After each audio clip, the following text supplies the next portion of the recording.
So guys আমরা আজকে সন্ধ্যে সন্ধ্যে চলে যাচ্ছি ক্যানিং বাজার কলকাতায়। একটা জামা কিনেছিলাম সেটা পাল্টাতে, তো এখন বসে আছি স্টেশনে, ট্রেন ঢোকেনি এখনো। এই জামাটাকে আমরা ফেরত দেবো, আমার ছোট হয়েছে। জামা পাল্টানো হয়ে গেছে, এবার আমরা দুটো ভুট্টা আদা কিনে নিয়েছি। তারপর বাজার কলকাতার অপোজিটে একটা ঝালমুড়ি দোকান আছে, বেশ ভালো বানায়, তো সেখান থেকে ঝালমুড়ি কিনে নিয়েছি। তারপর যেতে যেতে চলে গেছি কফি হাউসে। তারপর একটু মেনু কার্ডটা দেখিয়ে নিচ্ছি আর তোমাদেরও দেখিয়ে দিচ্ছি কফি হাউসটা কি সুন্দর করে ডেকোরেট করেছে।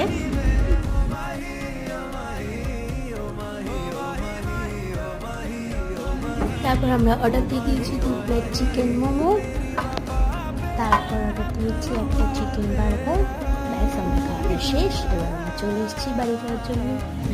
এক বস্তা বাজার আমরা এক বস্তা বাজার করেছি গাইস। আর দুটো ভুট্টা কিনে নিয়েছি। আবার দেখা হবে নেক্সট ব্লগে। তোমরা আরো মিনি ব্লগস পাওয়ার জন্য চ্যানেলটাকে সাবস্ক্রাইব করে দিও। Bye bye.